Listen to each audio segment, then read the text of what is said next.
여러분, 전 세계가 겪고 있는 가장 큰 문제 중 하나, 바로 주거 문제에 대한 해답을 가진 도시가 있다면 어떨까요? 오늘 바로 그 도시, 오스트리아 비엔나의 아주 특별한 주택 모델을 속속들이 파헤쳐 보겠습니다. 자, 한번 상상해 보세요. 정말 멋지고 아름다운 집에서 사는데 임대료 걱정은 거의 없는 그런 도시 말이에요. 그냥 잠만 자는 곳이 아니라 내 삶의 질을 높여주는 그런 공간이요. 근데 사실 대부분의 사람들에겐 이게 그냥 꿈 같은 얘기죠. 전 세계 어딜 가나 집값은 계속해서 오르고 있으니까요. 네, 바로 이게 지금 전 세계가 마주한 현실입니다. 그래서 첫 번째 주제는 전 세계적인 주택 위기입니다. 이게 얼마나 심각한지 숫자로 한번 보시죠. 이게 그냥 추측이 아니고요. 유엔에 따르면 2030년이 되면 전 세계 인구의 60% 이상이 도시에 살게 될 거라고 합니다. 도시에 사람이 몰리면 몰릴수록 주택 문제는 더 심각해질 수밖에 없겠죠. 근데 있잖아요. 이 암울한 현실 속에서도 우리는 다르다고 말하는 도시가 하나 있습니다. 모두가 가는 길을 따라가지 않고 완전히 새로운 길을 만들어낸 것이죠. 두 번째 주제, 비엔나의 급진적인 아이디어입니다. 이 62%라는 숫자, 이게 뭘 의미하는 걸까요? 진짜 놀랍게도 비엔나 시민 10명 중 6명 이상, 그러니까 무려 62%가 사회주택, 즉 공공이 지원하는 주택에 살고 있다는 뜻입니다. 아니, 대체 어떻게 유럽의 중심부에 있는 대도시가 이걸 해낸 걸까요? 대다수의 시민들에게 높은 품질의 집을 그것도 저렴하게 제공한다니 그 비결이 정말 궁금하지 않으세요? 자, 그럼 지금부터 그 비결을 하나하나 뜯어보겠습니다. 세 번째 주제는 다른 도시들도 참고할 만한 비엔나의 사회주택 성공 전략입니다. 비엔나 모델의 심장에는 삼중 보조금이라는 아주 강력한 금융 전략이 있어요. 우선 첫 번째로 시에서 땅을 아주 싸게 제공하고요. 그리고 두 번째는 집을 짓는 건설사에 저금리 대출을 지원해 줍니다. 마지막으로 세 번째, 이걸로도 부족한 저소득층 임차인에게는 직접적으로 임대료를 또 지원해 주는 거죠. 근데 이게 단순히 돈만 쏟아붓는다고 되는 게 아니에요. 비엔나에는 개발자 경쟁이라는 아주 독특한 시스템이 있습니다. 민간 비영리 단체들이 누가 더 좋은 사회주택을 지을 것인가를 두고 경쟁하는 건데요. 심사 기준이 정말 까다롭습니다.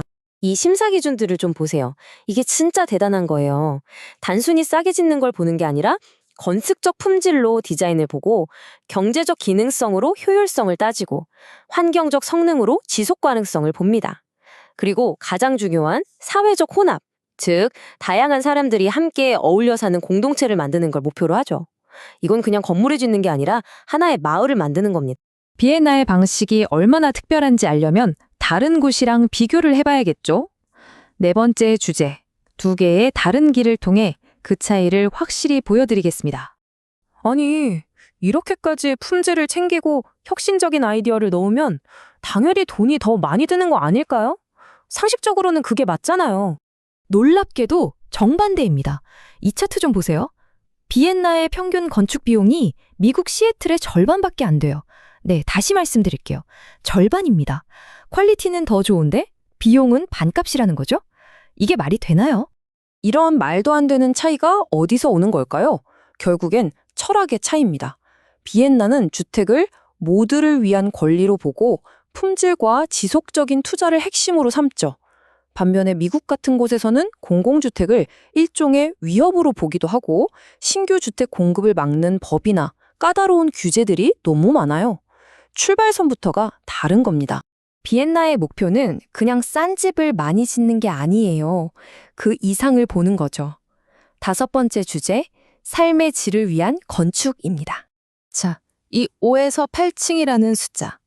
이게 바로 비엔나 도시의 핵심, 스마트한 밀도를 보여주는 겁니다. 무작정 높이 쌓아 올리는 게 아니라 사람이 살기 가장 좋은 인간적인 규모의 도시를 만드는 거죠. 이게 왜 좋냐면요. 우선 적당한 밀도로 더 많은 집을 지을 수 있게 되고요. 동시에 건물 주변에는 넓은 공원이나 녹지를 만들 공간이 생깁니다. 그리고 이렇게 사람들이 모여 사니까 아주 효율적인 대중교통 시스템을 운영할 수도 있죠. 모든 게 다 연결되는 거예요. 여기서 정말 중요한 원칙이 하나 나옵니다. 밀도는 높은 품질과 결합될 때만 성공적으로 작동한다. 그러니까 그냥 사람들만 빽빽하게 모아놓는 건 의미가 없다는 거예요. 훌륭한 건축, 편리한 교통, 풍부한 녹지 같은 높은 삶의 질이 반드시 함께 가야 한다는 거죠. 그리고 비엔나는 한 번 지으면 끝, 이게 절대 아니에요.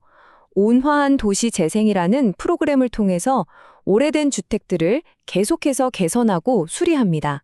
새 집이나 헌집이나 모두 높은 품질을 유지하도록 끊임없이 투자하는 거죠. 아니, 사회주택에 이런 애 있다고요? 사우나, 옥상 수영장, 건물 안에 유치원이랑 병원, 그리고 이웃들과 어울릴 수 있는 커뮤니티 공간까지? 이게 무슨 고급 아파트 얘기가 아닙니다. 집이 단순한 잠자리가 아니라 삶의 중심이 되어야 한다는 비엔나의 철학이 그대로 담겨 있는 거죠. 자, 이제 거의 다 왔습니다. 결국 이 모든 건 정책을 넘어서서 우리가 도시를 어떻게 생각하고 어떻게 살고 싶은지에 대한 근본적인 문제로 이어집니다. 마지막 주제, 새로운 도시적 사고방식입니다. 그러니까 비엔나 모델을 그냥 그대로 베끼자는 게 아니에요. 그건 불가능하죠. 그 대신 우리 스스로에게 질문을 던져보자는 겁니다. 우리는 주택을 그저 사고 파는 투자 상품으로만 볼 것인가? 아니면 모두가 누려야 할 기본적인 권리로 생각할 것인가 하는 그런 도전 말이죠. 결국 선택은 우리 몫입니다. 여러분이 살고 있는 도시는 앞으로 어떤 길을 가게 될까요?